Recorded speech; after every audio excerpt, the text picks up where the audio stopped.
Hey, welcome to another episode of Todd's Take, and I just want to talk a little bit about the Book of Revelation as a whole. Like it's the most neglected book of Scripture because of all the scary stuff, and because people are dealing with real life, daily needs. Trying to strengthen their marriage, trying to raise kids, trying to find out their calling, and all kinds of stuff that are all good, healthy things.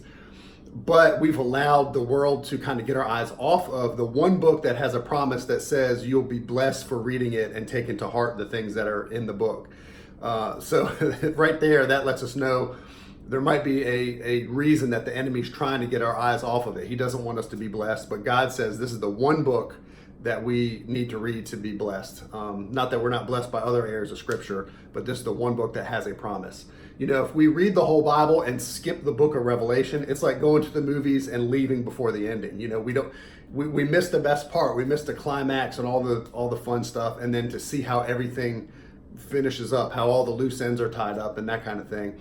And so when I talk about the book of Revelation in my book, the Nonprofit's Guide to the Book of Revelation, the first chapter, the introduction, is all about having an unexpected adventure. And I share a story about me and my wife and an unexpected adventure that we had and how it relates to the book of Revelation. But there's so much in the book of Revelation that we miss, so much adventure that we miss if we don't dive into it. We learn things like, we see the full picture of Jesus, for example. We're used to learning about him like Christmas time, sweet little baby in the manger, and of course the crucifixion when he laid his life down for us. And all those are compelling, amazing things. But what we miss out if we don't read the book of Revelation is the other full picture of Jesus, where he comes back as a reigning king. He comes back in all of his glory. And, we catch a glimpse of him in chapter 1. And then, of course, at the end, when he comes back riding on a white horse with a sharp sword coming out of his mouth, which I believe is simply his word. He doesn't even have to fight. He just comes and says, y'all are dead, and all of his enemies will immediately fall. And we see hints of that, like in the book of John. Is the only one that records a little detail about when they came to arrest Jesus before his crucifixion. He said, "I am." They said, "Where's Jesus? Where's the one we're looking for?" And he said, "I am he." But when he said the words "I am," claiming God's Yahweh, the great I am, it says everyone there fell to the ground, and then they got back up and just kept going. And you catch a glimpse of his glory, a glimpse of his power at that moment, but you see it in all of its fullness in the book of Revelation. And we miss that if we don't read the book of Revelation.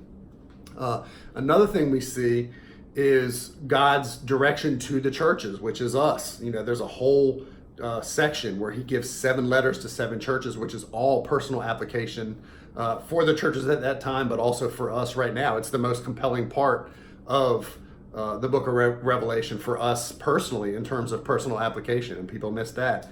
Then, of course, you get into the tribulation period, which everyone's curious about and confused about. I unpack all the views in the book about the different views and how the judgments fall into place, and even where I'm not sure, I say I'm not sure about this, but here are the different views.